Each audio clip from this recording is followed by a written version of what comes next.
Olá, olá, olá. Eu sou o Tadeu Rodrigues. Esse é o podcast literário Rabiscos, o último do ano, Jéssica Balbino.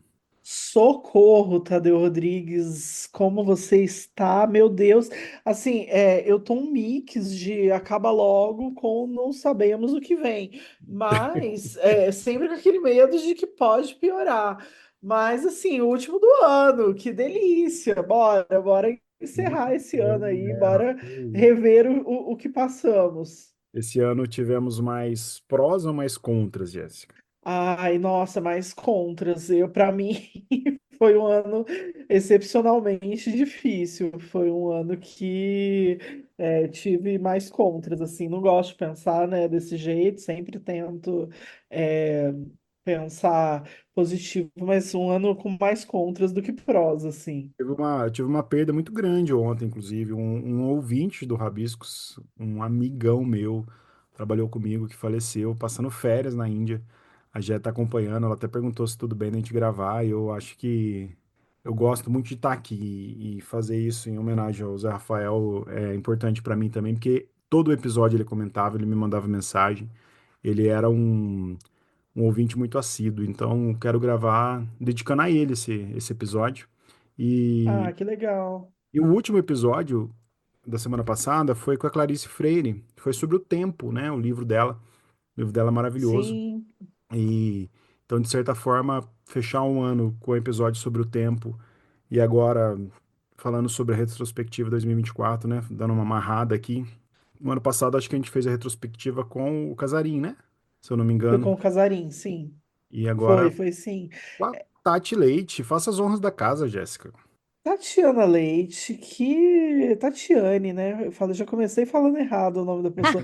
Você já vê que eu não tô bem, né? Assim, eu já não tô bem, gente. Mas Sim. Tati Final Final de ano, você pode me chamar Leite. até de ô, Jéssica, que eu Ô, atendo. Tati Leite, bem-vinda aqui ao nosso programa, ao nosso episódio de retrospectiva. Tati Leite, que é jornalista, ela é curadora, ela é mediadora, ela é colunista, ela é influencer literária. Ela fez 29 mesas na Bienal desse ano, e eu acho que esse dado é um dado importante de trazer aqui para a nossa retrospectiva. Afinal de contas, haja saúde, haja mente, haja disposição e talento, sobretudo, para fazer esse número de mesas. Então, seja muito bem-vinda, Tati, que movimenta a cena literária aí, que está sempre atualizando, que está com a news do mercado do livro e a gente fica sempre Tá por com dentro do que podcast, está tá?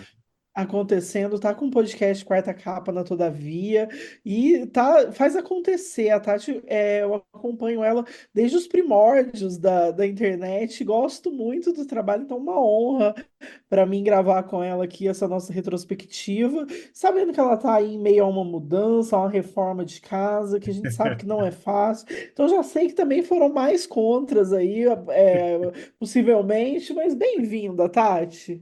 Muito obrigada. Eu amei que você já veio falando das 29 mesas, porque de fato, haja saúde, saúde que não tive, porque fiquei com pneumonia.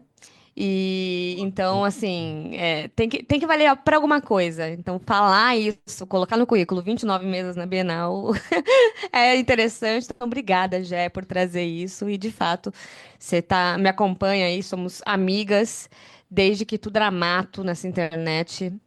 E aí agora tô aqui para fazer essa retrospectiva com vocês e falar que é uma honra, porque eu sou super ouvinte do Rabiscos, escuto a beça, sempre indico também. Então, muito legal agora estar do lado de cá, né? Eu sempre tô do lado de lá, agora estou do lado de cá.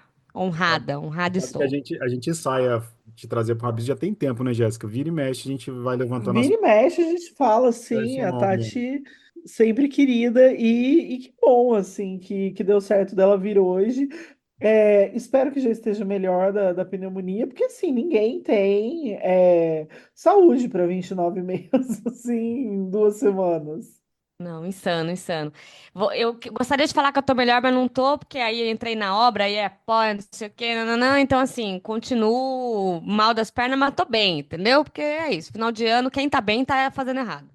A gente tá também tá Rastejando. mentindo, né? Não, a gente tá assim, sobrevivendo aos escombros. Eu queria saber quanto tempo mais que dura o apocalipse, porque eu imaginava o apocalipse assim, caía um meteoro e a gente era extinto, sabe? Igual os dinossauros. Uma Só que eu coisa meio Big Bang, descobri né? que os dinossauros demoraram centenas de milhares de anos para que eles acabassem. Não foi uma coisa, uau, tipo, explodiu e acabou. E aí eu tô com muito medo, porque assim, a gente já está vivendo esse fim há muito tempo, só que tá insustentável. Eu não aguento mais. E aí eu queria saber, porque quem tá tocando as trombetas do apocalipse deve estar exausto. Essa pessoa já Sim. deve ter desmaiado de cansaço. E aí, Eu como é queria que saber só para me organizar melhor, entendeu? Porque eu tô com alguns planos e tal, e aí dependendo da data a gente até para, né? A gente vê Exato, eu melhor. quero só saber se eu continuo trabalhando, se não, sabe assim, vamos, por favor, Te Apocalipse, dá aquela ajuda a gente. procrastinada, né? Muito bom. Uhum. Ó, acho que não tinha nome melhor pra gente trazer pra retrospectiva que a Tati, que é super atenta aí ao mundo dos livros. E eu queria começar falando com a Tati aqui, com a Jéssica, sobre os destaques, os livros que marcou cada um de vocês. Os livros que marcaram, né, 2024, vi vocês aí, o que, que vocês têm para trazer aqui pro ouvinte, que às vezes não leu muito em 2024, mas fala, vou ouvir a retrospectiva para ver o que, que eles estão falando, o que, que teve de bom para eu ir atrás e tal. Nossa, meu Deus, que responsa, vou deixar a Tati começar. Deixa a convidada primeiro. É, para Opa, copiar o que ela for falar. é isso, exatamente o que. Cara, esse ano, assim, né, vai ser um pouco roubado por algumas questões. Primeiro, porque os projetos que eu fiz esse ano fizeram com que eu lesse muito mais do que o meu normal e fez também com que eu lesse muito livro da Todavia, sobretudo porque eu apresento e roteirizo o podcast deles. Então, eu acho que, é claro, a Todavia lança livros ótimos, mas proporcionalmente no meu top 3 vai ter um ou dois da Todavia, porque eu li, sei lá, 50 livros da Todavia, entendeu? Então, assim, vai ter esse roubo aí. Mas eu acho que eu queria começar falando do meu atual autor preferido contemporâneo, que quebrou minha cabeça. Eu já conhecia o Zé Faleiro, né? Eu já conhecia o Zé, já tinha lido algumas coisas dele bem esparso, assim, né? Textos separados. E aí, como o entrevistei para o podcast, aliás, para mim o melhor episódio da temporada toda foi com ele, que chama Em Que Mundo Tu Vive, que é justamente o título de um dos livros dele. E, cara, assim, eu fiquei embasbacada. É um livro que tá, assim, ecoando na minha cabeça. Em geral, tenho uma boa memória, mas o que eu leio, até pela quantidade, como eu trabalho com isso, né, acaba que eu vou esquecendo. Mas, cara, eu lembro de frases dos livros do Zé, assim, né? E aí eu li todos numa toada só. Vila Sapos, Supridores, Mas em Que Mundo Tu Vive? E aí agora tô terminando Vera. Foi o último que ele lançou. E aí, assim, é sempre uma questão com o Zé Faleiro, que todo mundo, cada um prefere uma coisa, né? Porque são estilos meio que diferentes, apesar dele ter a voz dele. Mas eu falo que os Supridores, pra mim, é uma parada muito sinistra. Eu nunca mais consegui ver os abastecedores do mercado da mesma maneira depois que eu li os Supridores, assim. Então, é o meu top um. Eu devia ter começado no 3, né? Pra acabar no um. Mas, enfim, vou desse jeito. E aí, o segundo e o terceiro livro, assim, não sei, tá meio que empatado. Eu também li muito clássico, porque eu tenho a minha coleção com a Planeta de livros clássicos e trabalho com clássico pro vestibular e tal, então eu acabei tendo que ler. Mas eu colocaria em segundo, terceiro lugar, de verdade, empatados, assim, sem saber é, o livro da Rosa Monteiro, que em geral eu não gosto do jeito que ela escreve, mas eu gostei muito do que me proporcionou O Perigo de Estar Lúcida, que foi o penúltimo livro lançado, aí a dobradinha da Todavia, né? Adoro os É, títulos que é dela. um não, os títulos são incríveis e digo assim, inclusive o primeiro livro que eu li dela, que é A Ridícula Ideia de Nunca Mais Te Ver, pra mim é um dos Esse melhores título é títulos da maravilhoso. literatura, Só sabe? que o livro não corresponde, eu queria O dizer livro isso. não corresponde. Eu achei o livro horroroso. Mas, Eu ao mesmo fiquei muito tempo, frustrada. eu fiquei muito, muito frustrada. Só que, ao mesmo tempo, eu fiquei falando sobre ele uns 6, 7 meses, assim. A Jéssica foi até testemunha, porque foi quando eu fui para Itu, para a Feira de Itu, que a Jéssica Sim. também fez a curadoria, e eu não sabia falar de outro assunto, assim, sem ser esse livro, o tanto que eu odiei ele. Então, assim, minimamente ele mexeu comigo de alguma maneira, né? Porque eu não parei de falar sobre ele. Mas O Perigo de Estar Lúcida, de novo, eu não gosto do estilo que a Rosa Monteiro escreve, mas é um livro que me proporcionou muitas. Eu fiquei pensando muitos pensamentos, sabe? Que fala sobre a tendência de escritores e artistas, mas, sobretudo, escritores em serem diagnosticados com bipolaridade, por exemplo, que é uma doença que eu tenho, então me interessa muito. A taxa e o índice de suicídio, nem sei se pode falar a palavra aqui, né? Mas enfim, Pode. dentro do mundo dos escritores e como que a loucura entra aí, né? Se todo artista de fato é louco ou se não é. Então, muito legal. Ela traz pesquisas assim incríveis e é uma conversa sobre isso, assim, sobre essa criatividade, a ideia da escrita e da literatura de mãos dadas com a loucura, né? Tá aí um personagem mais conhecido da literatura mundial, que é o Dom Quixote, que é o mais louco de todos os loucos, né? E a literatura como remédio. E em terceiro lugar, um livro piquitiquinho, que você não dá nada por ele, mas também ele me fez pensar muitos pensamentos, que é o Com Borges. E aí, do Alberto Mussa, né? Lançado pela Inê. Uhum. O Mussa ele é um grande escritor, eu adoro o Alberto Mussa, e ele é um escritor argentino, né? E ele foi livreiro na adolescência, e ele meio que, no final da adolescência, né, na real, ele conheceu o Borges, e o Borges, quando ele começou a ficar cego, né, ele pedia para amigos e para livreiros que ele conhecia das livrarias que ele frequentava, para irem até a casa dele para ficar lendo para ele. Porque quem lia pra ele era a mãe, só que a mãe já estava muito senhorinha, então ele precisava meio que de outras pessoas. E ele escolhe o Mussa topa, então o Mussa começa a ir na casa do Borges para ler, mas você não vai só ler, né? Você fica conversando, você janta, você faz não sei o que lá.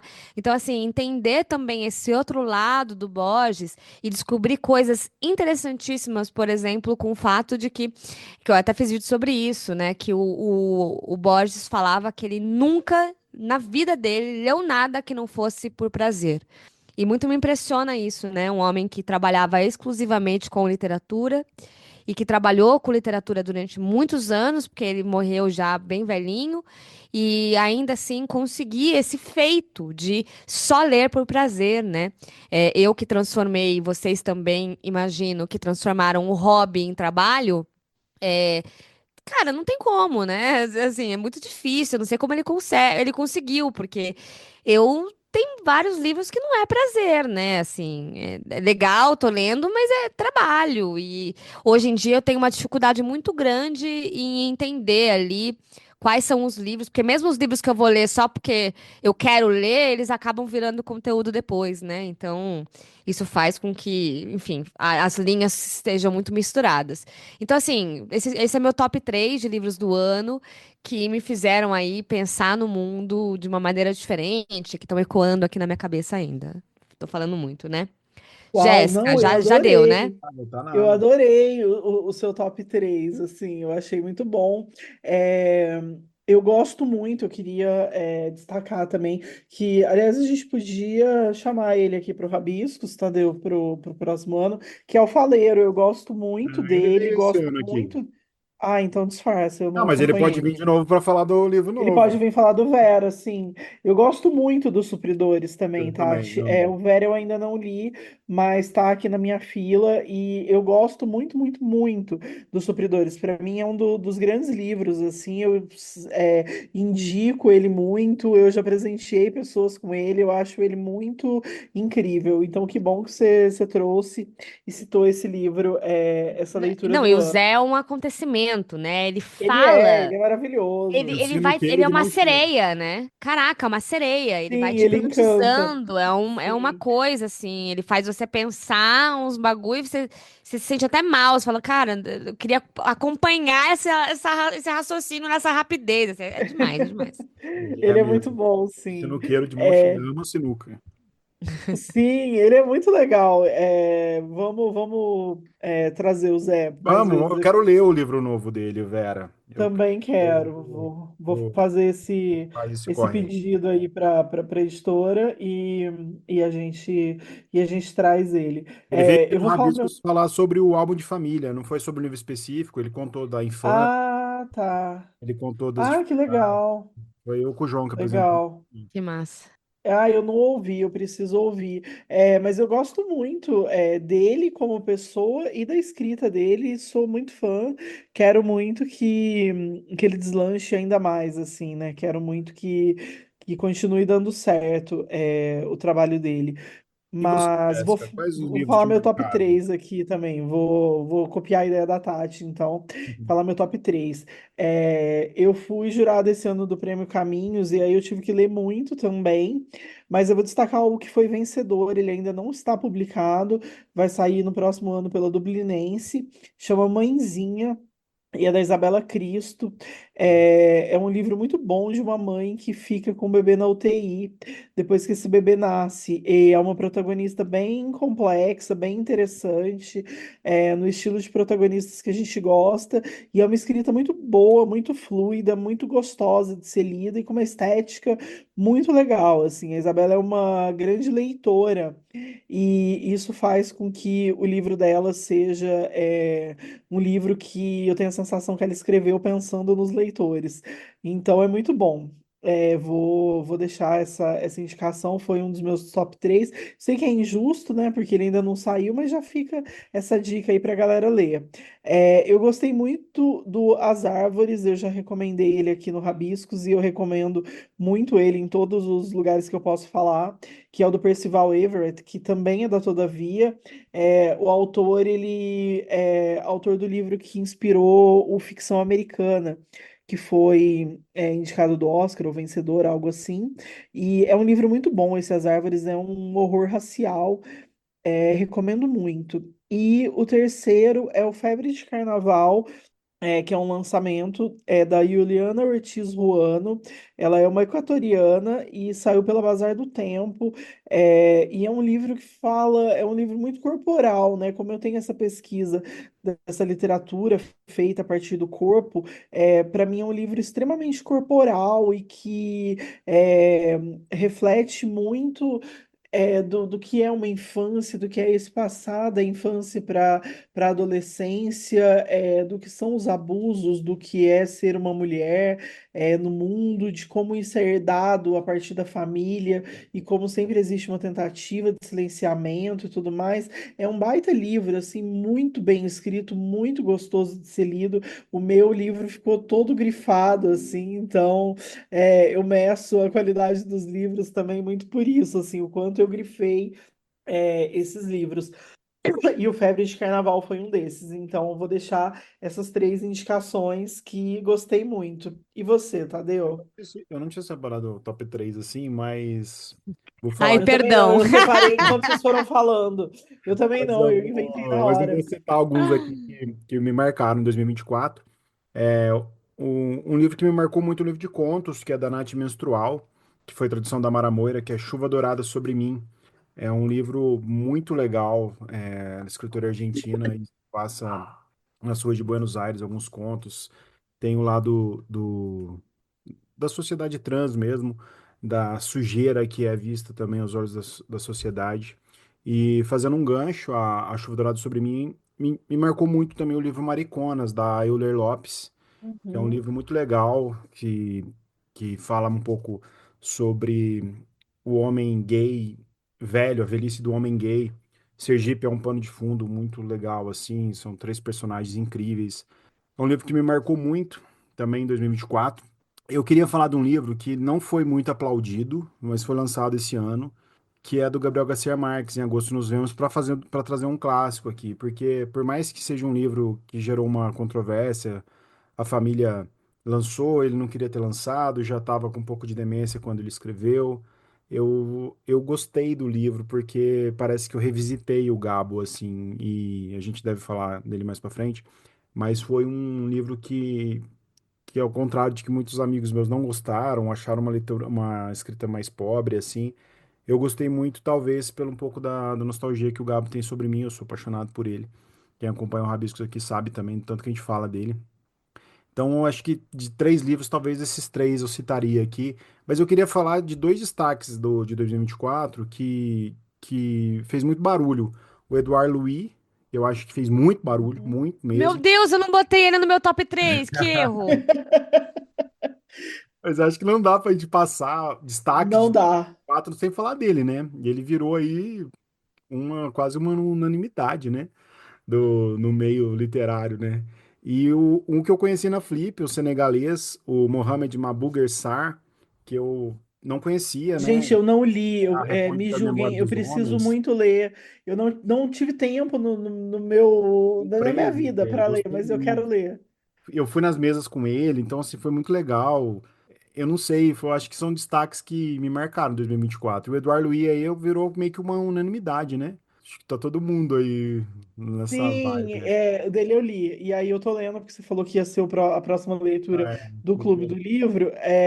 E aí eu tô lendo o Quem Matou Meu Pai. E eu tô adorando, e eu já tinha lido História de uma Violência. E aí agora eu quero ler tudo dele. E é isso, eu fui fisgada, eu tô É da Todavia, né? Eduardo Luizada. Toda Sim, vez. eu tô muito na Foram esses dele. meus Podem me destaques. Não, julgar. eu fui absolutamente assim, sei lá, engolida pelo Louis. Eu já tinha lido o Quem Matou Meu Pai, já tinha lido também o outro da mãe, e tinha gostado, ponto. Aí eu li Mudar Método. Aí Esse Mudar Método, caraca, Mudar Método foi a coisa mais absoluta. Assim, eu fico em dúvida, mas eu acho que ele pega o top um assim. Eu tinha esquecido completamente dele. Mas também porque eu comecei a ser colunista na Folha de São Paulo, e aí eu muito fiz um chique, né? texto sobre o Louis. E aí, na verdade, comparando ali com a literatura comercial, e as pessoas me Eu trucidaram, e aí eu ouvi, acho eu que adorei seu texto. virou uma parada pra mim, entendeu? Agora eu tenho um arrepio sempre que eu falo do Luiz. Mas assim, de fato, se eu pudesse indicar, o Mudar Método é uma coisa e assim, eu me identifiquei muito, me reconheci muito no texto, né? Aquela coisa de você sair de um lugar péssimo, horroroso e ter que sobreviver e também mudar, né, um pouco, porque você vai construindo, né? Não é só literariamente, você vai construindo uma persona ali de acordo com o que você vê que faz mais sentido na sua vida. Todos nós somos personagens, de certa maneira, na nossa vida, né? Uhum. E aí sair de um lugar que é muito violento, e fazer disso uma parada, mas também é ser violento consigo mesmo, né? Porque é isso. Então, assim, é sinistro, sinistro. Esse livro é genial. Eu quero É ler. isso. O pessoal que lê o Eduardo falou que ele é É o segundo da minha lista. Eu tô lendo Quem Matou Meu Pai e o próximo é o Mudar Quem Método. matou meu Então, pai Nossa. é uma novelinha, né? Tem acho que 70 páginas, né? Ele é bem. bem curtinho. É. A gente depois pode fazer um episódio só falando dele. Eu acho Sim, que, sim. Ia que ser tá, uma tá, boa. tá pra ele, né? Ah, Merece. 2024 foi muito, muito ele, né? Hoje você Foi tinha Foi. muito. sugerido a gente falar sobre a censura 2024, né? A gente estava conversando em off aqui. Acho que foi um ano Sim, marcado por isso também. Quando ocorreu a censura envolvendo o Prêmio Sesc com o Henrique Rodrigues, logo na sequência o Jefferson Tenório no Sul ser retirado das escolas, e depois o Sesc com Ayrton Souza colocando o lembrete 18 mais no livro lá. A gente fez um episódio com os três, né? A gente conseguiu essa façanha assim no sim, mesmo a dia. A gente, gente falou. Queria que você falasse sim, um a pouco gente fez depois da esse Tati também. episódio. Eu acho que a gente não pode, né, deixar passar assim, 2024. Acho que a gente teve vários bons momentos, né, na literatura. Eu acho que a Bienal foi um deles, né, assim, ver o quanto movimentou. Acho que a Flip também foi bem legal, né. Acho que a gente tem vários destaques, vários pequenos festivais também acontecendo, né, e sendo organizados. Enfim, muita coisa boa sendo produzida, mas também sempre esse fantasma, né? Sempre essa sombra, assim, da censura pairando, assim, com essa mão em cima da gente, em cima dos autores, em cima das obras. Não foram as únicas censuras que aconteceram esse ano, mas acho que foram as que mais marcaram, né? E aí, assim, eu ouço muito piadinha, né? Assim, do tipo, eu queria que meu livro fosse censurado também, porque isso fez com que o Jefferson Tenório vendesse muito, e não sei sei o quê. E, assim, a despeito dessa parte comercial, que o livro ganha esse destaque, faz com que as pessoas fiquem curiosas, eu acho muito triste, né, que a gente pense dessa maneira, né, que a gente pense assim, meu livro, para ele ser um viral e para que ele seja lido, precisaria ser proibido. E aí, assim, claro, né, eu posso explicar isso psicanaliticamente, né, por que que o proibido atrai mais. Mas ainda assim, acho que a gente, né, enquanto pessoas do mundo do livro, né, se alegrar com isso é um pouco mórbido, assim, né? Acho que a gente tinha que ler e transformar os livros em fenômenos, não pela censura, mas porque eles realmente são livros bons, assim, né? Acho que um bom exemplo é o do Eduardo Louis. O Jefferson Tenório já era muito conhecido, né, pela obra dele, mas assim, de fato ficou mais, né? Isso deu um gás para a obra. Mas, né, assim, de que tipo de acesso a gente está falando? De pessoas que vão comprar porque está proibido, porque está no hype, porque foi proibido numa escola, ou de pessoas que vão de fato ler esta obra e comentar, e isso vai trazer uma mudança ali para aquela vida. Então, acho que quando a gente passa essa onda da polêmica que são as censuras em pleno 2024, acho que a gente precisa olhar para o que fica, né, dessa censura. É, o que que isso significa, né? De onde parte isso? Qual é o silenciamento que está sendo dado ali? Então, acho que é isso. Tem um episódio, a gente pode deixar o link para que as pessoas ouçam. Eu espero que 2025 isso não se repita, né? Que as pessoas parem de censurar livros. Eu vi que na Argentina muitos livros estão sendo censurados, muitos títulos e tudo mais, e eu acho isso inconcebível, inadmissível, né? Para um 2024, assim, que a gente pense em censura a partir das obras, né? Quando a gente supostamente viveria numa democracia. Então, isso me assusta muito, isso me deixa muito triste. Eu acho que se criam movimentos em torno disso que, no momento, no auge, no calor, naquela febre, são importantes, mas que, a longo prazo, não resolvem, as nossas questões, né? Como a gente comentou há alguns programas atrás, a questão da pesquisa do livre leitura e a redução do número de leitores, né? Então, assim, não resolve nada, pelo contrário, né? Então, acho que ficam essas questões para a gente pensar. Não, e é interessante, né? Porque, inclusive, esse ano, que bom, né? Eu participei de vários projetos que eu tive que me debruçar muito sobre algumas questões do mercado. E esse foi um deles, né? Eu participei de um projeto da FTD para falar só sobre censura. E aí muito me impressionou, assim, porque eu fui me debruçar para entender um pouquinho, estudar e perceber que a censura tá aí, né? Quando a gente fala censura, a gente pensa na ditadura e aí fala, foi ali, né? Ou sei lá, na Inquisição, mas aí num outro momento e não brasileiro. Mas no final, a censura ela está presente desde sempre em números muito estratosféricos, assim, né? E um pouco assustadores também. E é muito louco porque essa imagem que a gente tem sobre a censura como algo de momentos muito específicos faz com que a gente não perceba que isso pode acontecer a qualquer momento e que está acontecendo porque a gente continua numa briga em opiniões muito controversas, em momentos muito violentos, né? Muito me assusta perceber o tanto de livro que foi censurado esse ano e no mundo todo, mas no Brasil teve muito livro censurado, porque só mostra, só espelha o quão violento a gente, né, tá. Como a nossa convivência tá violenta mesmo, assim. E se a gente for pensar, né, quando a gente fala sobre a censura de maneira geral, a gente está falando apenas de opiniões divergentes, né? Alguém que está no poder qualquer que seja, sendo político, sendo o diretor de uma escola, sendo, enfim, o pai, a mãe, qualquer coisa, é um lugar de poder, falando que aquilo não pode ser consumido porque é contra o que quem está no poder acredita, né? E isso é uma violência tremenda, né? Porque não permite uma comunicação ali. Então, assim, concordo com a Jéssica e acho pavoroso essa coisa de, ai, queria que meu livro fosse censurado, porque as consequências, as custas disso são gigantescas, inclusive psicologicamente. Né? Quando a gente fala, a gente está muito inserido no mercado, então a gente entende a censura de uma maneira muito tridimensional.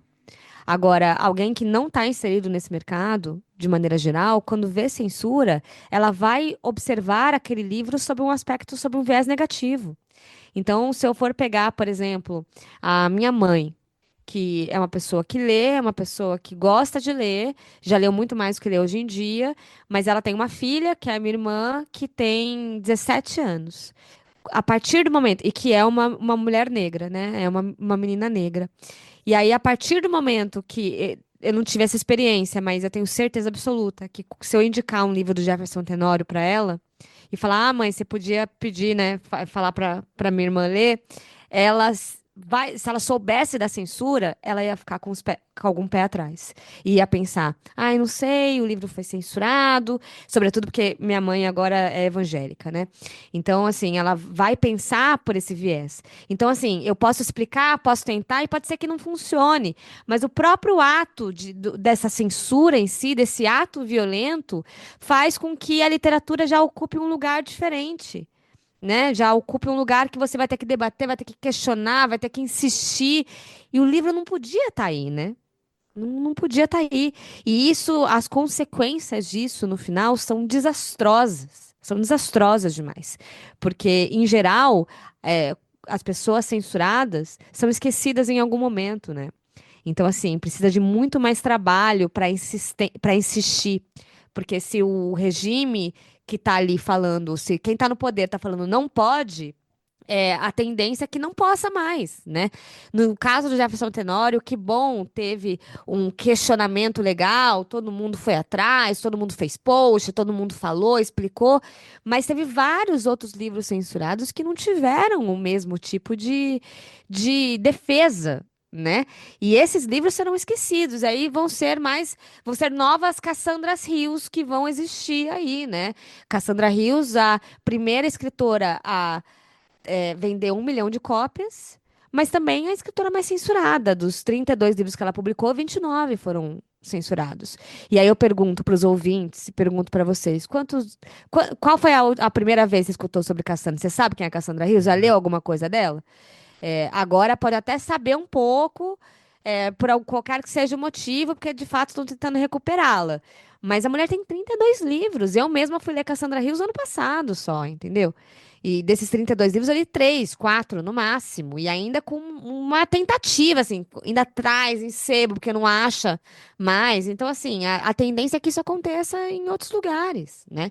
E lembrando, não são só livros contemporâneos que são censurados, né? Livros clássicos também. Macunaíma foi censurado.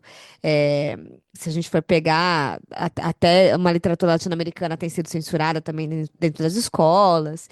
Então, assim, é muito complexo isso. É um lugar perigosíssimo de extrema violência.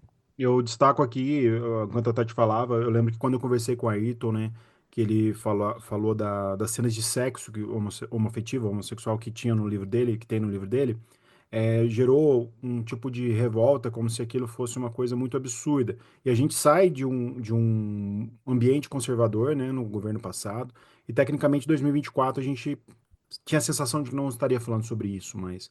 E depois você vê o prêmio Sesc, a gente elogia muito o Sesc aqui, mas também a gente critica quando deve ser criticado, mas o edital seguinte, a censura falou de livros que venham agradar a todos os públicos, né? O perigo disso, né? O perigo de você colocar no próprio edital uma qualificação do que vai agradar a todos os públicos, ou o que você pode falar ou não pode falar. Então, se você tem um escritor que segue a risco o edital, e nem falo dos vencedores do Prêmio Sesc esse ano, que eu acho que foram livros muito bons, conheci o Ricardo, conheci a Patrícia, o da poesia, o Antônio, ele não dá entrevista, então não consegui conversar com ele, mas a gente estava numa sensação que 2024 talvez pelo menos na arte, a gente conseguisse respirar melhor, por ter um governo progressista, né, dentro do que a gente voltou a ter o Ministério da Cultura, o Ministério dos Direitos Humanos. Então, soou muito estranho, parece que quebrou um pouco ali, mas a gente não pode esquecer que temos estados conservadores, que foi o que aconteceu com o Jefferson Tenório, temos ambientes políticos conservadores e a luta é muito grande ainda, né? A gente não pode esquecer que isso tudo é um reflexo político no final das contas, né? Então, não tem como fazer uma retrospectiva 2024 e não falar disso, né? É condição sine qua non para ter um episódio. A Jéssica que atentou a esse pato da censura, sem dúvida nenhuma. E eu queria puxar um gancho já falando disso, então, falar dos prêmios Bora. também. Eu acho que Uhum. vem ao encontro, né? A gente pode até falar começar do Prêmio Sesc, mas tivemos aí o Jabuti, o Prêmio São Paulo, o Prêmio Oceanos, enfim, né? O Camões, que foi para Adélia. Como que vocês viram os prêmios esse ano? O que que vocês têm a falar? Adivinha, Tati? Eu acho interessante, né? Eu acho que os prêmios desse ano foram incríveis, super.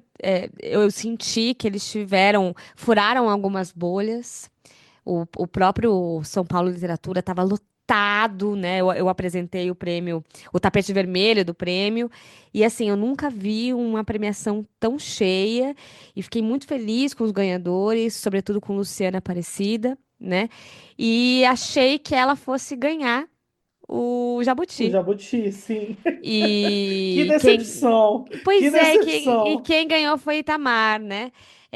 Com um livro que eu não sou tão fã. Mas é interessante Salvar o porque. fogo, né? Com Salvar o Fogo. Mas é interessante porque, primeiro, né? Eu vou ficar aqui nesses dois só para como símbolo, tá? Como grande simbologia. O Prêmio São Paulo de Literatura tem um corpo de jurados muito que atende ao prêmio completo, né? E isso muda muito o resultado. E aí, tanto Louças de Família quanto Mata Doce, por exemplo, você vê duas autoras negras, duas autoras que falam sobre questões raciais em seus livros, mas que também é, ocupam um lugar na literatura muito interessante. O discurso delas, inclusive, foi maravilhoso. E aí você pega o Jabuti, que é um prêmio mais tradicional, né? O Jabuti é um prêmio que tem 3 jurados por categoria e que esses jurados não são pessoas das mesmas áreas do mercado, às vezes são pessoas que estão num lugar muito tradicional também do mercado.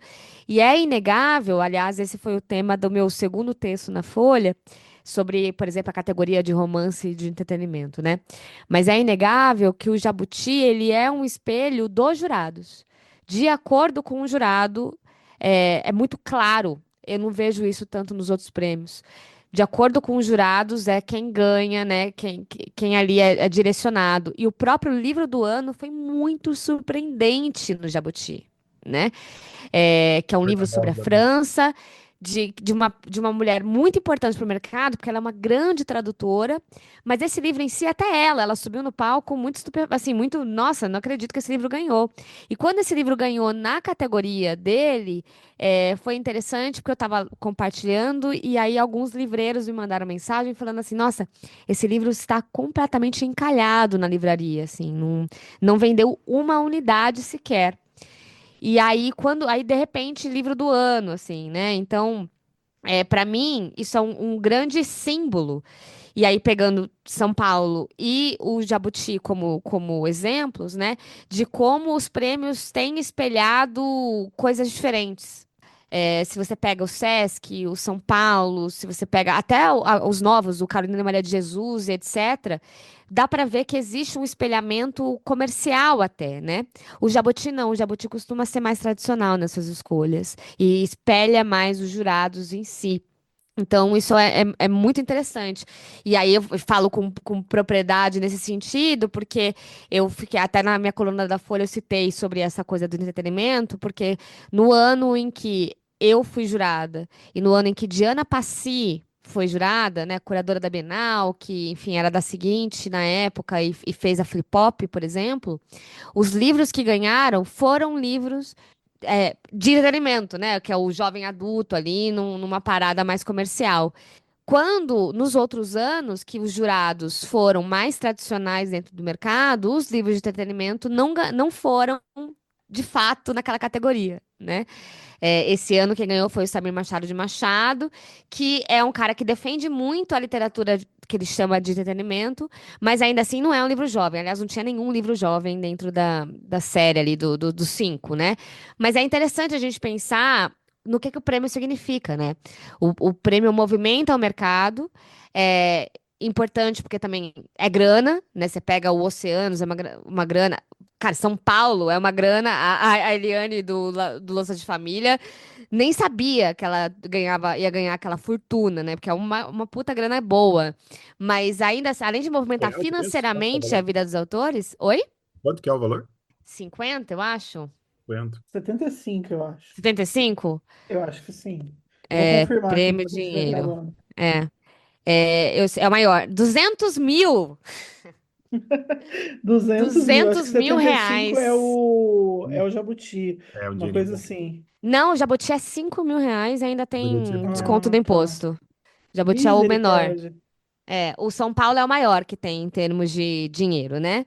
Então, assim, Uhum. além de movimentar a vida financeira dos autores, premiação a gente sabe. A galera chega na livraria pedindo o livro premiado, porque viu em algum lugar, porque a movimentação é maior, as próprias editoras têm uma tendência a divulgar essas premiações, né? Mas foi esse ano, não foi? O Man Booker Prize do. Ou foi ano passado, do Stênio?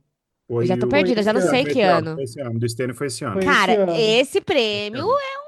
É, entrou pra história, né? Um brasileiro e com um discurso também lindo, ganhando um prêmio gringo. O que e aí, tirando toda esse síndrome de vira-lata, mas é importante, porque a nossa literatura não chega lá fora.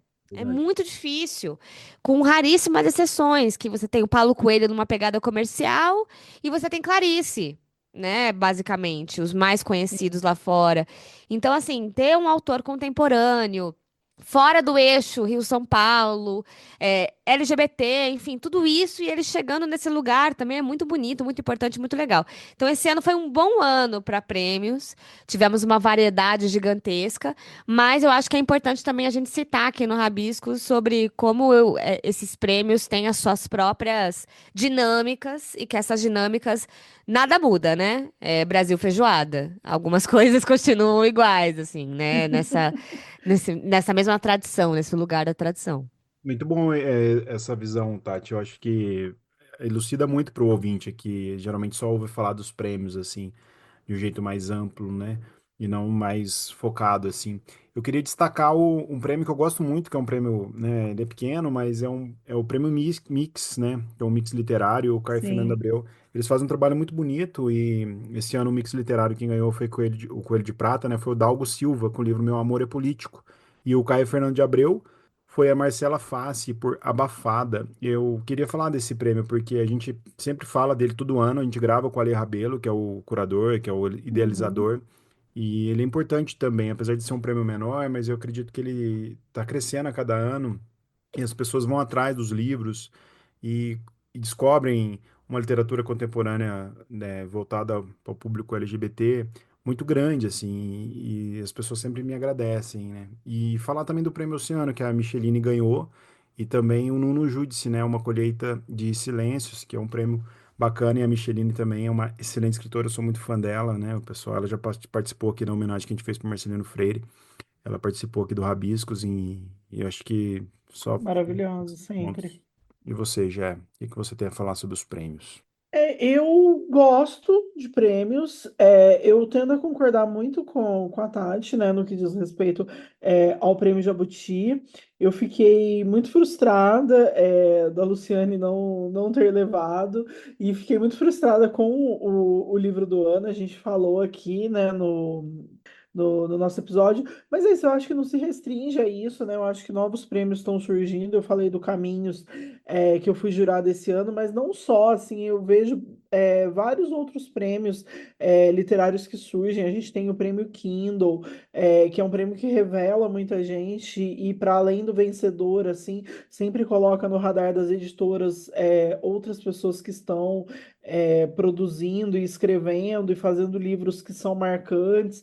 Então, eu quero muito pensar que os prêmios também são formas de não só os vencedores sejam prêmios de publicação, né, como o Caminhos e o prêmio Sesc e alguns outros, o Kindle, mais prêmios para obras já publicadas, mas para que esses livros cheguem em outros públicos. Então, você tem jurados muito diversos e que podem caminhar com esses livros para além daquela leitura feita durante o prêmio, né? Então, um prêmio que não necessariamente um livro que não necessariamente ganha um prêmio, mas que fica conhecido daquele jurado e o jurado gosta e passa a incluir em programações e faz indicação para editoras e coisa e tal. Então, acho que prêmios são uma forma de viabilizar também a escrita, de valorizar, de colocar isso para o mundo, né? Quando a gente volta e pensa, né, num país que tem índices tão ruins de livre leitura,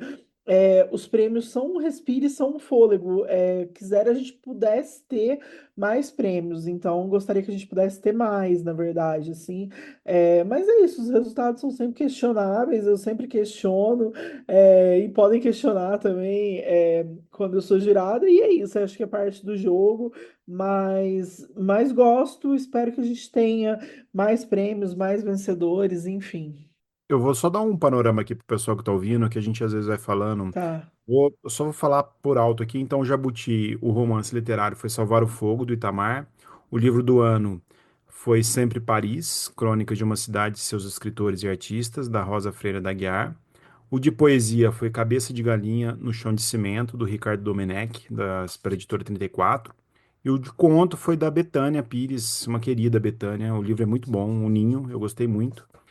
O prêmio São Paulo, então, foi a Luciane Aparecida, melhor romance com Só Mata. um PS, o entretenimento foi Samir Machado de Machado com Bom Nazista. Ah, é verdade. Isso, boa. Boa. A Luciane, então, com a Mata Doce. E a Eliane Marques, Louças de Família. É isso, né? O prêmio São Paulo. Isso. O prêmio Sesc, o Ricardo Maurício Gonzaga com Bololô, Gaiola Vazia, da categoria Romance. Falei com ele aqui no Rabiscos. E a Patrícia Souza de Lima de Contos, A Glória dos Corpos Menores. E o Antônio Reinaldo Veloso Maia, Contra a Parede de Poesia. Prêmio Oceanos, a gente falou, Caminhando com os Mortos, da Micheline. Uma Colheita de Silêncio, do Nuno Judici. Prêmio Caminhos, a Isabela Cristo, que a Jéssica falou, do Mãezinha. E o prêmio Camões foi para Adélia Prado, né? Então, só para fazer um compêndio E aqui, o, as pessoas estão o anotando. Kindle Literatura 2024 foi para o Renan Silva, com a voz que ninguém Ah, escutou também. boa. Um Ainda grande livro. Renan Silva. Acho que os principais, né? Se a gente estiver esquecendo, que às vezes tem alguém ouvindo e anotando para ir atrás dos livros. É isso. Sim, a É, gente faz uma listinha no final também. isso, eu coloco aqui no final.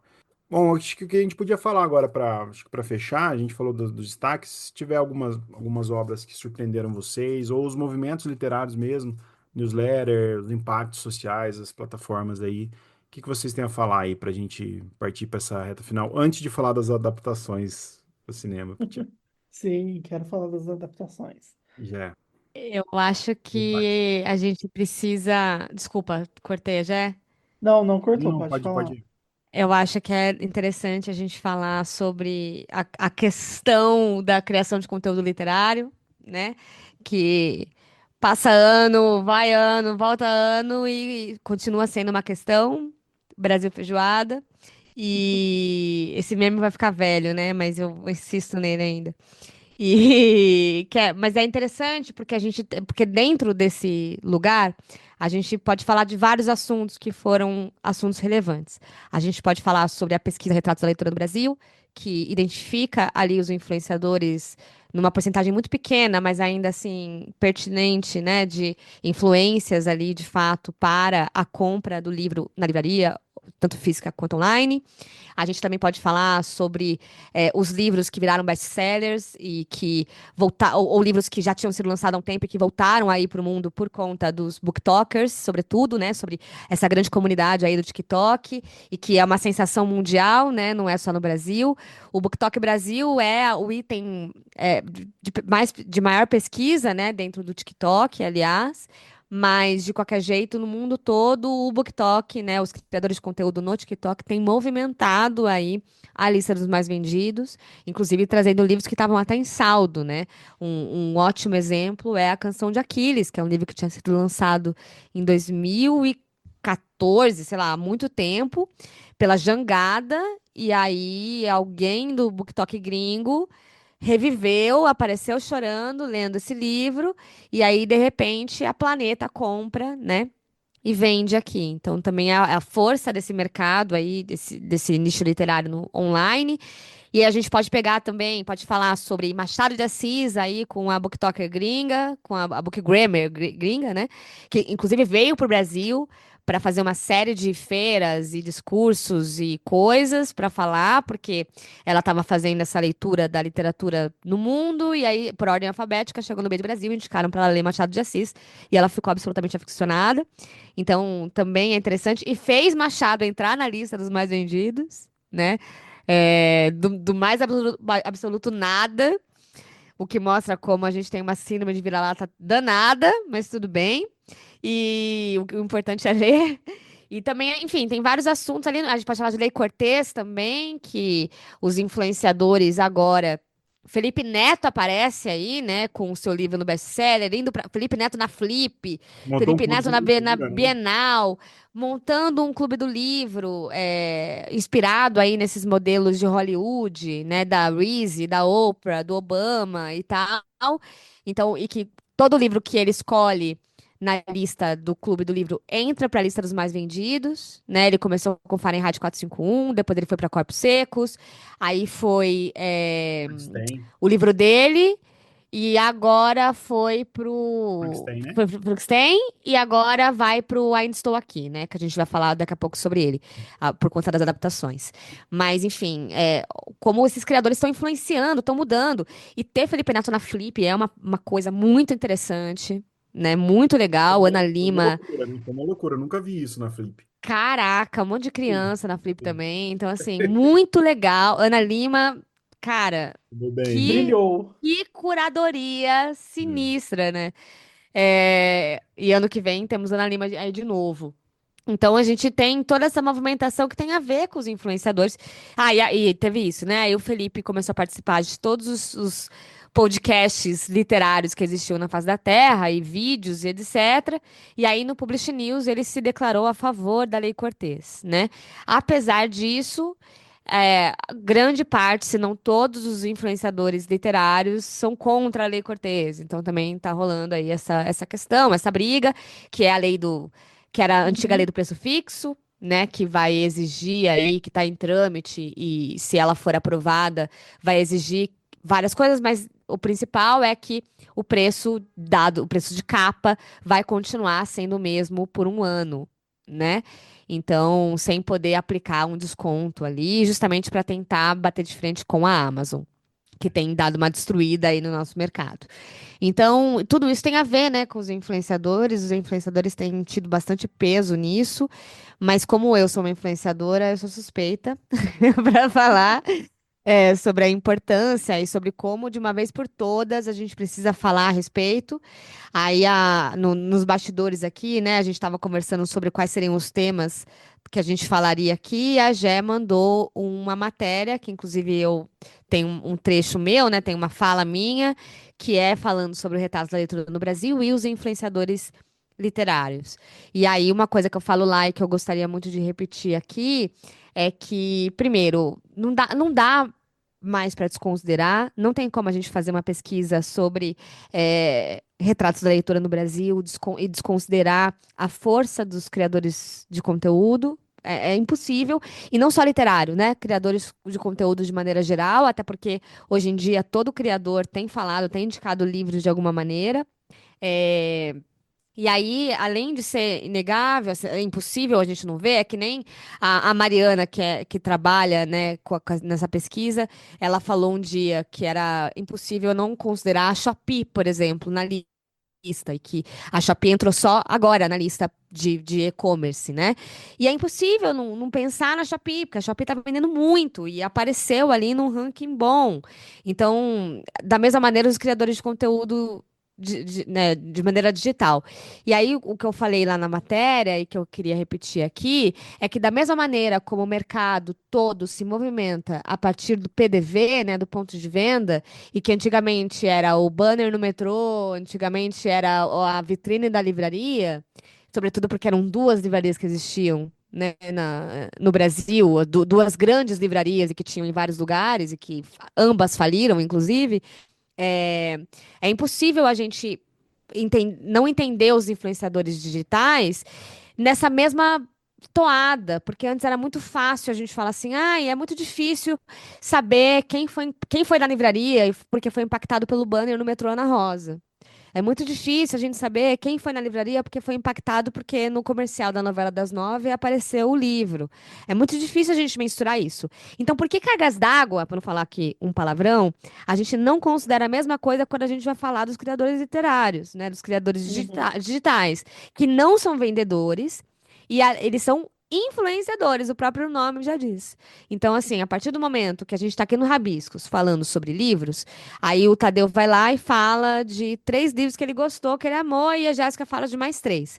Eu escutei o Rabiscos e eu não saí, não desliguei o meu celular ou o meu computador e fui direto, peguei meu carro ou o metrô e fui para a livraria comprar o livro imediatamente. Aquilo vai ficar na minha cabeça. E aí um dia eu vou estar passando na frente da livraria ou vou estar scrollando ali num e-commerce e vou ver aquele livro e vou falar, nossa, pode crer. O Tadeu e a Jéssica indicaram no Rabiscos. E pode ter sido num episódio de 2010, sei lá, entendeu? Pode ter sido num episódio antigo. Não tem como mensurar isso é muito difícil. Essa é uma questão para o marketing, para o comercial, desde que o mundo é mundo, desde que a gente começou a vender coisas, né? Parou de trocar coisas e começou a vender coisas.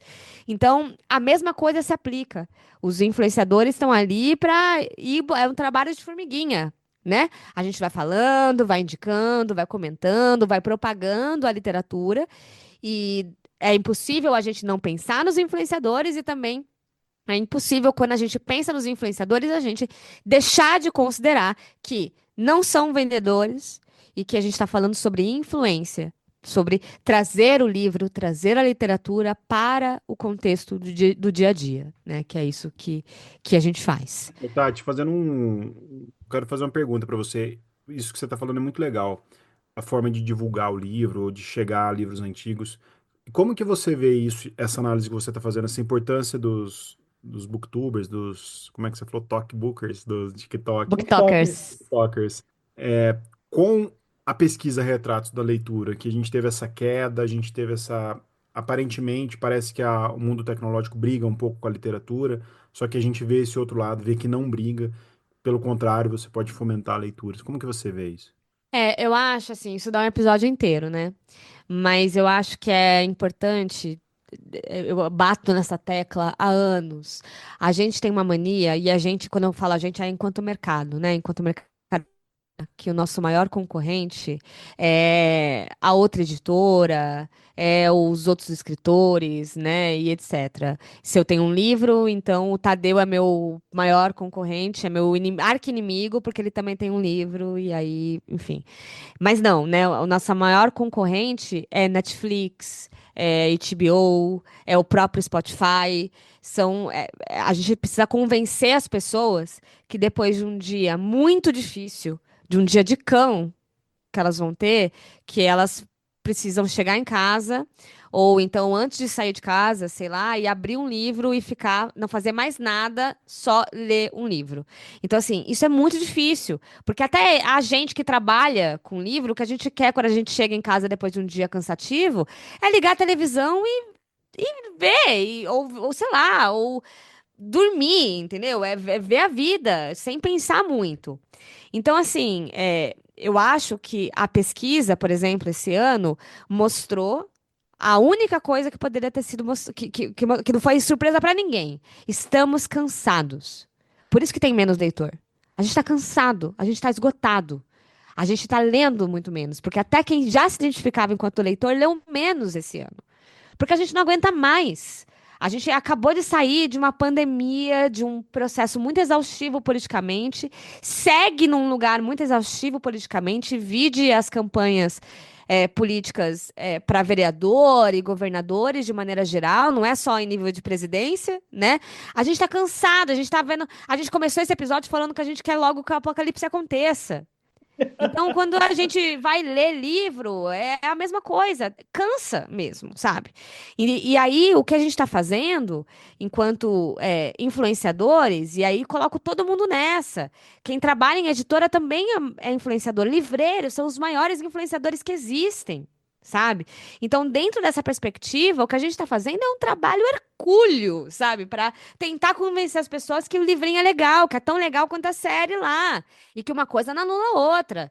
Vê sua série, vê seu MasterChef e também vai lá e lê um livro, sabe? É, esse é o lugar. Então, sobretudo no momento atual que a gente está, que a nossa maneira de comunicação mudou, que a gente está viciado em endorfina, está viciado, sabe, nessa máquina de caça-níquel que é a internet, que a gente está viciado em fofoca, que a gente está viciado em conteúdo sem pensar, né? Essa coisa assim, só informação, informação, informação, informação, informação, informação. É, o nosso trabalho enquanto influenciador, né? O nosso trabalho para falar de literatura na internet ou no espaço físico, que seja, né, em livrarias, etc., ou para nossas famílias, os maiores marqueteiros, o maior marketing que existe é o boca a boca, né? Já diria Uhum. alguns especialistas. Então, dentro disso, é inegável que a gente precisa dar mais valor a essas pessoas que estão fazendo isso, né? Esse trabalho que é muito exaustivo mesmo. Porque a gente está competindo com marcas gigantes. O Tadeu Rodrigues, Jéssica Balbini, Tatiane Leite, pessoas físicas, estão competindo com o Netflix, que tem aporte de bilhões de dólares. É com eles que a gente está competindo. É uma briga injusta, sabe? E aí, o que que acontece? Aí aparece a pesquisa Retrato da Leitura no Brasil e aparece lá, influenciadores influenciaram só 3% das compras. Gente, 3% é coisa beça. E pode ser mais, mas enquanto a gente ficar batendo um no outro, que é isso que a gente está fazendo, porque é isso, meu maior concorrente é o Tadeu, eu vou bater no Tadeu. Ao invés de eu ir lá e bater na porta da Netflix, entendeu? Então, assim, a gente precisa repensar toda essa estrutura. Enquanto a gente não repensar nisso, a gente vai ficar dando murro em ponta de faca e não vai conseguir sair do lugar e vai perder. A gente vai perder essa batalha. Porque já tá perdida, né? Porque é injusto. Então, assim, com o pouco que a gente gasta tempo brigando entre si. Então a gente precisa repensar aí nesse lugar mesmo, dos criadores, dos influenciadores, e dar esse valor e se beneficiar enquanto mercado, sabe? Entender que o livro é um produto, que a gente, enfim, são várias reclamações, por isso que eu falei que rende um episódio inteiro. Eu acho, Respondi, Tadeu, a sua pergunta? respondeu, e essa disputa entre escritores, assim, eu acho uma bobagem também. Até porque quanto mais livros são lançados, mais pessoas estão lendo, né? E o fato da pessoa vai ler meu livro em 2 semanas, sei lá. Ela vai ler meu livro e eu vou demorar para escrever outro livro. Ela tem que ler outras coisas. Então, eu acho que a gente fomenta por isso. Eu adoro falar sobre podcasts, por exemplo. Eu quero que as pessoas ouçam, tenham um hábito de ouvir podcasts literários, porque o meu Rabiscos, o nosso Rabiscos aqui é 1 hora por semana. E os outros? Não, e Faltam outra, episódios, né? eu Faltam quero. podcasts, tinha que ter mais. Exato! Não, e eu quero que a pessoa já esteja dentro da plataforma, porque ela vai ser impactada, quem sabe, pelo meu em algum momento. Pois Quem é, escuta Rabiscos, quem sabe não vai receber ali automaticamente a possibilidade de escutar o Quarta Capa da Todavia, que é o podcast que eu pois é, faço. pois é. Eu Então, acho. assim, é a mesma coisa com os livros de YouTubers, por exemplo, né? A maior reclamação do mercado é, nossa, gente, as pessoas estão entrando na livraria, as pessoas estão lotando o Bienal, toda Bienal é recorde em cima de recorde. Os YouTubers parecem estrelas do rock, né? É a nova Sim, tendência, eu amo ver isso, eu acho isso assim uma baita de uma vitória da sabe? literatura, eu acho sensacional. Eu anseio por isso, eu gostaria que todo evento literário fosse com essa vibe. É isso, é isso. É a Felipe Neto na Flip, sabe? Exato. Chegando Não de é a. helicóptero, eu achei isso. Chegando de helicóptero. E detalhe, Eduardo Luiz andando pelas ruas de Paraty, Das festas tranquilamente, todas. em todas as festas, e aí Felipe Neto não consegue. E demorou, fez uma galera que não tinha noção, não tinha ideia do que era Flip, saber o que era Flip. E Verdade. ir lá, entendeu? E aproveitar e comprar livro. Poxa, gente, entender essa coisa do produto mesmo. Eu quero Sim. sim que fiquem gritando, que nem no dia que a Cassandra Clare veio pro Brasil na Bienal, que a menina quebrou a perna na minha Sim. frente, entendeu? Eu gosto é Que disso, eu quero eu essa gosto é bagunça. disso, eu quero bagunça, eu quero. Eu, É que eu, nem a menina da Bienal que foi mordida por uma fã do Nicholas Sparks. É sobre isso. Não, eu quero ser Eu gosto dessas mordida. histórias. Eu quero ser mordida numa fila do autógrafo. Mas você trouxe uma frase muito interessante, Tati, que é falar dos autores tratados como astros de rock, né? E isso é muito recorrente na Bienal. E eu acho isso sensacional, assim. O que é muito criticado. O Felipe Neto é constantemente criticado. Eu fui na Bienal esse ano e na van que eu peguei do hotel para o evento, as pessoas estavam criticando. Inclusive, tinha uma portuguesa que ela queria entender o que era o fenômeno Felipe Neto, porque ela falou que ele chegou em Portugal e as crianças agora usam gírias brasileiras, né? E falam como ele, o irmão dele, não sei o quê. E eu acho maravilhoso, assim, a despeito de ter críticas e de não concordar, obviamente, com tudo que o Felipe Neto faz ou fala, eu acho o trabalho dele importantíssimo e excelente nesse nível. E eu queria só destacar uma coisa que quando a gente fala de booktokers, instagramers e influenciadores e toda essa galera, né, os booktubers e tudo mais, e eu não me excluo porque eu acho que eu também acabo fazendo um trabalho de influenciadora literária nas redes. Eu acho que cai num lugar que o livro é uma First. coisa divertida e é uma coisa popular. E isso incomoda a alta casta da literatura que gosta, eu sempre falo isso aqui, mas que gosta de se diferenciar, de usar a literatura como uma forma de distinção, do tipo, eu leio, eles não, sabe? Como se uma forma de distanciar o outro, de criar um outro metafórico, no sentido de que esse outro não lê. E você é especial porque você lê, porque você consome literatura, porque você consome outras artes e tudo mais. E o que você consome é que é a boa literatura. A literatura feita pelo Felipe Neto jamais poderá ser boa. A literatura da Bienal não pode ser boa porque ela é badalada. É aquela pessoa que é contra tudo que é popular, né? Então tudo aquilo que cai no gosto do público já não serve mais. E aí isso me incomoda bastante. Então, dito isso, estou aqui para defender os influenciadores. Eu acho que o trabalho é importante, não só importante, como ele é essencial. E eu que trabalho também do outro lado do balcão, sendo assessora de imprensa, hoje eu acho que é muito mais relevante você fazer uma divulgação, muitas vezes, com um influenciador que vai falar para um público que vai consumir aquele livro, do que uma divulgação num veículo tradicional, que pouquíssimas pessoas vão ler a notinha de rodapé que fulano, ciclano lançou o livro e vão se interessar e comprar. Então, eu acho que ficam essas questões aí para a gente pensar. A forma de se comunicar mudou e eu gosto muito que tenhamos influenciadores. Eu acompanho, eu sigo, eu sou viciada em BookTok, e aí eu começo a ler, e esse ano eu queria dizer aqui que eu li, como é que chama mesmo? Aquela dos Sete Maridos de Evelyn Hugo. É, Ah, meu Deus do céu. Peraí que eu vou olhar aqui porque eu esqueci o nome dela e ela é muito famosa. Taylor É, Jenkins Reid. Taylor Jenkins Reid. Eu li por causa do BookTok, Os Sete Maridos de Evelyn Hugo, Isso eu não conheço. é, o Daisy Six and the Jones, David Jones. Daisy Jones and the Six. E Isso é li famoso. Malibu Renasce. Então é isso, eu me tornei a pessoa que lê livros indicados pelo BookTok e eu até gosto, assim, e faço vídeos falando, e não tiro mérito, né? Assim, não faz com que eu leia deixe de ler outras coisas e tudo mais. Então, é sobre isso. É isso. Vamos falar das adaptações, então, para a gente fechar. Vamos, vamos, vamos. Vamos. Já que a gente falou um pouco aí desse universo digital, Netflix e afins. E aí, o que que vocês têm a falar das adaptações 2024? Eu vou só destacar aqui uma adaptação que eu gostei muito, mas as pessoas que leram o livro gostaram da adaptação e quem não leu o livro não gostou, que foi Pedro Páramo. Eu tenho amigos que são apaixonadíssimos no livro e todos eles gostaram muito da adaptação. E pessoas que não tinham ideia da história não gostaram da adaptação. Então eu vou só começar o papo com Pedro Páramo, porque pra mim foi uma puta adaptação. Não sei se vocês assistiram, eu sou muito fã do livro. Eu assisti, eu adorei também, mas eu acho que tem que estar inserido no contexto. Eu acho que sem ler o livro não faz muito Eu li sentido. o livro umas 3, 4 vezes, porque eu li já para falar em mesa, já li para discutir em clube. Então a história é muito fresca na minha cabeça. Então, para mim foi uma adaptação Primor, Primorosa. E agora teve o do Gabo, né? 100 anos de Solidão O Cem Anos de também. Solidão. Que eu sabia também que Terminei.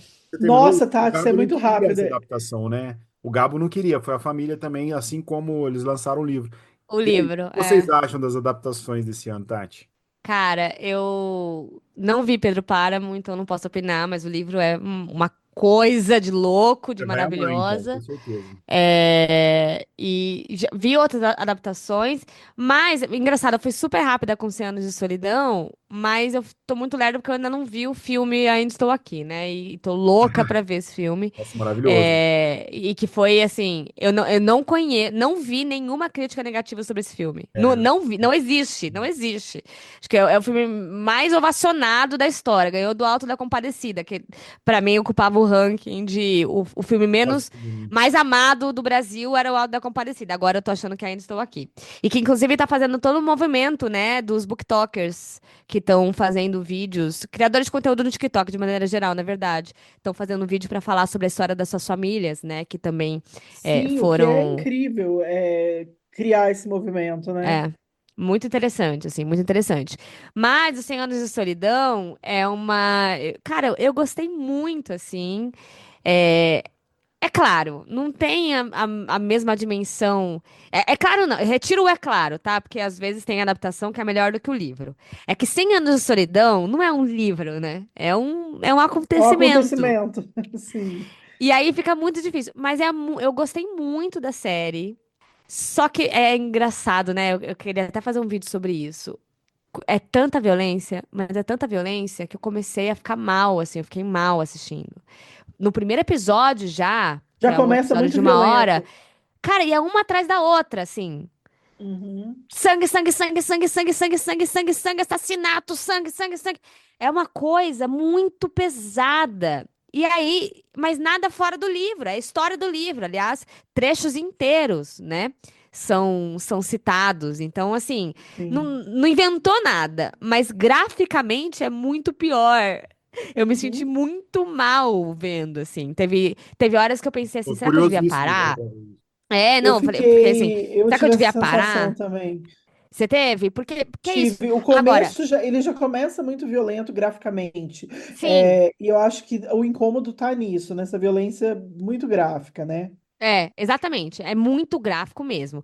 E aí também umas coisas legais, né, que eu queria falar a respeito, que é a questão do realismo mágico, né? Porque na literatura, o realismo mágico ele ocupa um lugar que é diferente. E na série, o lugar do realismo mágico parece uma coisa até um pouco infantilizada. Pessoas flutuando, sabe assim, Uhum. essas coisas. Eles E é, colocaram e uma é ordem engraçado. cronológica na história, não? Botaram, botaram. Mas bem parecido com o livro, assim, não fugiu. É uma adaptação bem fiel, assim. É. Mas, de qualquer jeito, é interessante porque me parece muito fake. No livro, me parece tudo real. O realismo mágico, pra mim, no livro é mais realista do que mágico. Agora, na série, né? Pra mim era assim, nossa, que coisa Mister M. Mas não é, só porque visualmente, no audiovisual, é diferente a nossa experiência, né? E eu acho que a última coisa que eu queria acrescentar sobre isso, que assim, é maravilhoso. Esse ano, eu comecei. O primeiro livro que eu li esse ano foi 100 Anos de Solidão, que eu reli, né? Mas eu li em espanhol. Olha só. Então, e li naquela edição que o Gabo tem aquela foto clássica do Gabo com ele com 100 Anos de Solidão na cabeça. Então, o livro, enfim, aquele livro que eu comprei na Colômbia. E aí é muito gostoso, pra mim é igual a adaptação da Helena Ferrante. É muito gostoso escutar em espanhol, sabe? E outra, todos eles são colombianos, né? Todo o elenco é colombiano. E inclusive uma youtuber que eu sigo que tem um canal de moda, porque ela é modelo. Olha como são as coisas. Eu acompanho, eu vejo todos os vídeos dela. E aí um dia ela fez um vlog falando assim: "Ah, eu fui pro meio do mato, voltei pra Colômbia. Ela mora nos Estados Unidos, mas ela é colombiana. Voltei pra Colômbia pra gravar um negócio que eu não posso falar o que que é, nada, mas era no meio do mato. E aí, as fotos que ela mostrava e ela no vídeo em si, eu fiquei lembrando de Gabriel Garcia Marques. Eu não ia saber. Aí eu fui assistir. Ela é a Rebeca. Rebeca? Como que é o Não nome? sei. Não. Ela é a filha, a criança que aparece de outro continente e que é meio que adotada pela Uhum. família Buendia. E que é Ainda não uma cheguei nessa personagem parte da. importantíssima, assim, sabe? E é muito Quem leu o livro, quem legal, leu o livro, será que tem outra experiência? O que que você acha? com certeza. Com certeza. Mas aí, assim, vai ser uma experiência novelinha, Tá, sabe? tá. Porque é isso, né? Cem Anos de Solidão é uma novela, né? Uma novela com o núcleo familiar ali, que cria. Aliás, até eu tava dando risada da sinopse que a Netflix divulgou, que é uma Mas a parada Netflix meio. é péssima em É sinopse, muito gente. ruim. E Pelo aí a amor de Deus, sinopse é uma. contratem outras pessoas. Sério. É uma coisa assim, tipo, a família Buendia cria uma cidade e vai precisar conviver com as consequências de sabe, É o das suas chat escolhas. GPT que faz. Sabe? Aí eu assim, caraca, é muito maior do que isso, assim, mas é legal e tem uma pegada que aí eu gosto, mas aí é coisa é pessoal, intransferível, que é essa história do narrador, uma coisa meio Matilda, sabe? O Uhum. narrador Sim, falando, porque no livro tem isso, né? Aquela coisa tem. do o Do Aureliano narrador, é. Buendia é, É, no no pelotão muro de no fuzilamento. pelotão de fuzilamento lembrou do dia que seu pai levou ele pra ver a neve, o gelo pela primeira vez. Então, e é o narrador meio Matilda mesmo, sabe? Assim, mas ele não sabia que aquele não seria seu último dia, sabe assim? Mas ele não sabia que aquilo ficaria no seu pensamento pra sempre. Eu gosto disso. Eu Eu tenho é gosto uma também. coisa, mas é inegável que é uma coisa infantilizada, né? Assim, dá uma infantilizada, apesar de ser gráfico violentamente, de violência, etc. Mas ainda Sim, assim, eu gostei muito. Eu curti a adaptação. Ah, já quero ver já. Eu não tive tempo pra ver, mas eu quero. Acho que eu amanhã. vi só os dois primeiros episódios. São quantos É, verei episódios? 8 por enquanto. Só é a 8. primeira parte, né? Aí É. tem, vão ter mais. Mas eu vi só dois, eu vou ver o restante. Mas, bom, a gente vai falar de Ainda Estou Aqui. Ainda estou aqui. Pô, eu acho que é o que a Tati falou, né? É muito unânime, ainda estou aqui. E eu gosto muito do Marcelo Rubens Paiva, ele teve aqui no Rabiscos também. Sim, eu sou É, suspeitíssima. você gravou comigo, inclusive, o episódio. É, não, eu sou muito fã dele, então eu sou Ele é muito muito gente suspeita. boa. Mandei meu livro para ele também. O Marcelo Rubens Paiva, eu acho ele um cara sarcástico, ele é engraçado, ele é um cara. E assim, eu gostei muito do livro também, né? Ainda estou aqui. Eu senti muita diferença das adaptações. Eu não achei que foi uma coisa assim, toda redondinha do livro para o filme, não. Mas o Não, filme me pegou muito, porque as atuações são muito boas. E o engraçado que eu fui com. Depois eu fui conversar com um amigo sobre o filme, ele falou assim: Nossa, é tão bom que não parece filme brasileiro. Eu acho isso, isso de uma cretinice falar. nossa, eu acho isso péssimo, eu É, acho eu isso acho de uma péssimo. cretinice, né? Não, porque os diálogos não estão parecendo aqueles filmes brasileiros com diálogo redondo. Eu concordo que o Brasil, alguns filmes têm uma dificuldade de diálogo, e esse filme, ele é muito redondo, sim. E, porra, e é político, né, no final das contas. O que eu acho que depois que a gente saiu do filme, conversando com meus amigos, a gente fala assim, nossa, muita gente que deveria assistir esse filme não vai assistir, ou os conservadores que assistiram esse filme pode concordar com os milicos, inclusive, falar, não, tinha que ser isso mesmo, tem que tratar assim. O que que ele fez para Sim, merecer isso, né? Eu tava vendo uma entrevista com o Selton Mello, ele falando na interpretação da cena que quando ele vai embora, né, ele não volta mais, ele ter que interpretar uma pessoa que ele, Selton foi, Mello, eu sabia que não vi. voltaria, mas que o personagem não sabia, para ele era só um interrogatório e logo ele voltaria para casa, né? E a personagem da Eunice Uhum. também é muito grande, né? No final das contas, é a grande protagonista de tudo, né? Eu acho que a Fernanda merece todos os louros que ela tá recebendo. E tomara que ganhe os prêmios todos. Agora tem um Globo de Ouro, né? E depois o Oscar, enfim. Mas eu gostei muito da adaptação. Eu senti diferença do livro para adaptação, mas eu gosto muito do filme. Eu acho que o filme é muito necessário e com um time muito bom também, né? Sim, tem as diferenças, mas eu acho que não compromete Uhum, a narrativa principal, né, e o que precisa ser uhum. passado. Pelo contrário, né, eu acho que é bem fiel, assim, aos acontecimentos, né, de fato, assim, o que precisa ser. de fato retratado ali. Eu correndo o risco de ser muito clichê, mas eu acho que a gente já venceu, né? Não só em números de bilheteria com esse filme, né? Levando as pessoas para assistirem o cinema nacional. E aqui fica uma reclamação, porque fala-se muito do prestígio ao cinema nacional, mas os cinemas não se ajudam, né? Então, normalmente, o filme nacional ele está em cartaz assim durante uma semana às 2h30 da tarde. E aí, quem que consegue ir no cinema 2h30 da tarde assistir um filme? Não foi o que aconteceu com Ainda Estou Aqui, Não, esse não. Esse tá mas até agora, não tá no cinema? sim, mas é porque assim, como vai tendo bilheteria, o filme É. permanece. Mas assim, né, ele Não já é a começou regra, né? grande, né? Já veio, não é uma regra, e então eu queria deixar essa reclamação aqui registrada, porque eu sou muito fã, mas nem sempre consigo assistir tudo que é cinema nacional. Queria lembrar que dia 25 estreia o Alto da Compadecida 2, então estou Ai, não curiosa vejo a para hora! assistir. Quem sabe aí a gente tem Selton Mello em dose Pô, a dupla, minha né? expectativa tá muito baixa para esse filme, porque o livro é muito bom, o filme um é muito bom. A minha expectativa não tá alta, sabia? Ah, eu gosto. Eu tô com expectativa Não alta. sei Vamos se ver, vai vamos ver. conseguir segurar. Acho que a Eu tô expectativa. com expectativa, tô com Ai, expectativa alta. eu queria estar igual o Tadeu, entendeu? De não estar com expectativas, mas infelizmente eu tô, porque eu amo o livro, eu amo o Suassuna, eu amo o Matheus Mastegar, eu amo o Selton Mello, É, amo os o Gael, originais eu, também, eu né? amo o Thaís Araújo, eu amo tudo. E aí caraca. Não Loucura. dá pra ser triste Não, com, tá. com isso.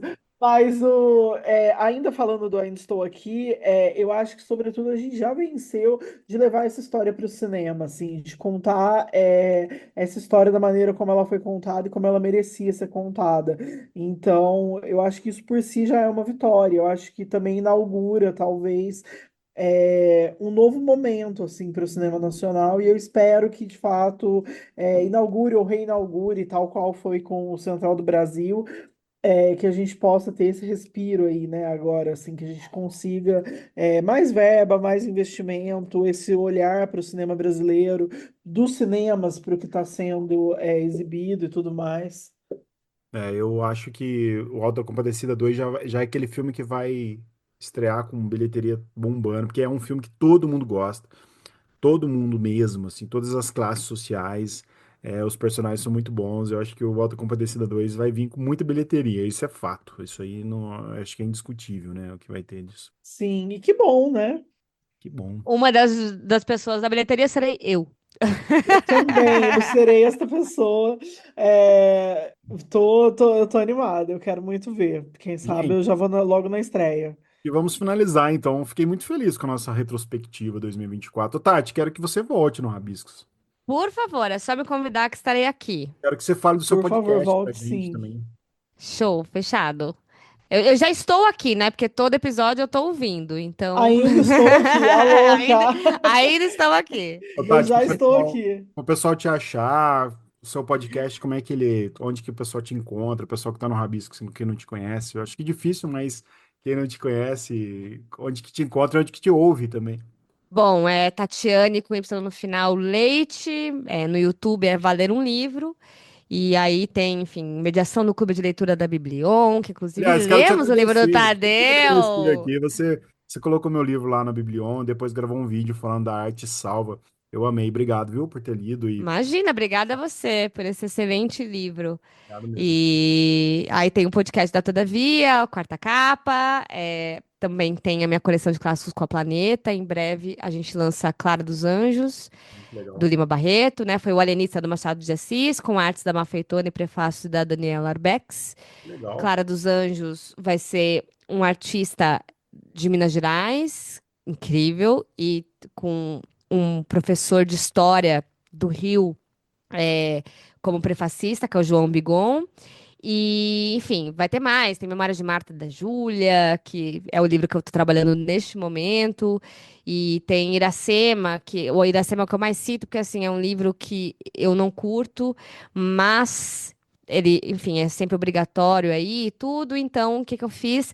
A prefacista é a Aurita Tabajara, que é uma cordelista, escritora indígena do mesmo povo de Iracema, que é o povo Tabajara. E a ilustradora é uma artista indígena também. Ah, que legal. Os ilustradores eu ainda não posso falar quem são de cada um, por isso que eu não estou citando nomes, mas em breve vocês verão. E, enfim, é isso. Me sigam nas minhas redes, que lá eu conto todas as novidades, novos projetos. Ano que vem aí também já tem muita coisa no gatilho aí para começar a falar e fazer. Então, Vou espero deixar, estar em mais deixar os links. lugares. Vou deixar os links aqui na descrição pro pessoal te acessar também e te conhecer. Show! E Ah, eu quero, obrigada pelo convite, gente. Estou muito pô, honrada. muito feliz. Eu Ah, quero eu fazer amei que você veio. uma breve menção aqui a dois livros que eu coloquei para falar, que lançou esse mês o livro do Marcelino Freire, que é o nosso sócio aqui, o Marcelino, que é o que mais vem aqui, Sim, o Escalavra. Então fica aqui. E da Morgana Kreitzmann também, Água Turva. Sim. Eu acho que é um ah, livro muito bom, incrível. Quando ela lançou, sim. ela veio aqui também, a gente trocou uma ideia muito bonita. Então, Eu já indiquei ele aqui, já indiquei em outros podcasts, é muito bom esse livro. E o do Marcelino chegou, ainda não li, lerei para a gente poder comentar. E aí ele volta no podcast. ô Vamos Gé, fazer essa. eu acho que Oi. a gente não pode não falar dos 6 anos do Rabiscos, que a gente conseguiu fazer 2 episódios Sim, ao vivo numa praça em Poços de Caldas e que Sim. lotou de gente. Isso pra mim nada paga. Os 2 episódios gravados ao vivo com plateia, tinha sei lá quantas pessoas, e as pessoas ficaram até o final do programa, fizeram perguntas. Foi com o Leonardo Piana e foi com a a Mariana Cidinha Maria Mello. Mello, Cidinha Mello, que é Aparecida, né? Maria Aparecida Mello. É, Maria Aparecida Mello. A Cidinha Mello, que fez um trabalho incrível. Então, acho que a gente não pode passar da retrospectiva sem falar dessas gravações ao É vivo. verdade, Levar a bem literatura lembrado, para Tadeu. praça, né? Sim, foi uma realização de um sonho, assim, poder fazer esses podcasts ao vivo, com plateia, na praça, né, no espaço público, assim, me sentir numa ágora mesmo, do agora, E lotado, né? é, Que coisa linda, né? lotado, e a galera participando, e foi muito mágico, assim, foi muito importante. Eu espero que no próximo ano a gente consiga fazer mais isso, né? É confortável e quentinho gravar de casa, mas gravar na rua tem seus desafios, né, seus custos, mas foi muito, muito gostoso, e acho que muito importante. Acho que quando a gente fala de livre leitura, é sobre isso também que a gente está falando, né? Inserir no cotidiano das E pessoas e isso poder ser facilmente acessado por qualquer pessoa, levar isso para um aspecto muito democrático. Então, eu fiquei eu muito queria, feliz. eu queria também que constasse aqui no Rabiscos que nós fizemos 3 episódios ao vivo com plateia também na Flipei, em São Paulo, que foi com a Mara Moira, Verdade. com a Carol e com o Jones Manuel. 3 episódios que foi gravado no meio da Flipei. Eles abriram um espaço, colocaram um palco para nós lá para do Rabiscos e foi muito bacana também. Então quero deixar um beijo pro pessoal da Flipei que convidou o Rabiscos esse ano, que foi incrível. Foi lá na Central, no bairro do Bexiga, em São Paulo. Eles estão tentando voltar a Flipei para Paraty, né? Esse ano eu quero deixar um beijo para eles. Tati? Sim, beijo, beijo, galera da Flipei. Obrigada pelo convite. Estaremos juntos em 2025. Tati, você Não, levantou. eu só levantei que eu queria falar que eu esqueci que eu tenho uma consulta agora às 9. Nossa, por E favor. aí eu preciso Socorro, então sair, vai. Beijo, tá? Então, tchau. beijo, beijo, Beijo, tá? obrigada, Beijo, viu, gente? tchau. Tchau. Tchau, beijo. Ô, Gé, Oi. então é isso. É Vamos isso. encerrar as Beijo. férias agora. A gente volta em janeiro do ano que vem. A qualquer momento em Qualquer janeiro. momento. Vou tirar acho que umas 2, 3 semaninhas de folga aí. Mas já tem episódio Sim. gravado, então janeiro já chega com um episódio bem bonito aí. Não vou falar ainda. Mas é isso. Obrigado, viu, pela parceria, por estar. Obrigada pelo ano, pela Muito parceria, legal por estar com você. tudo. É isso. Vamos para o ano 7 agora. Vamos. É, que seja bom. Estamos com planos, né, para o ano Editoras, mandem 7. livros, pessoas Por favor. salvem, avaliem, deem o play, compartilhem, façam a literatura chegar mais longe, convidem a gente para os eventos. Bora que bora fazer acontecer. Bora que bora. Então é isso, turma. Ano que vem a gente volta. Feliz Natal, feliz Ano Novo e um bom começo de 2025 aí a todos. Um beijo. Boas festas, galerinha. Beijo. Tchau, tchau. Tchau. Beijo.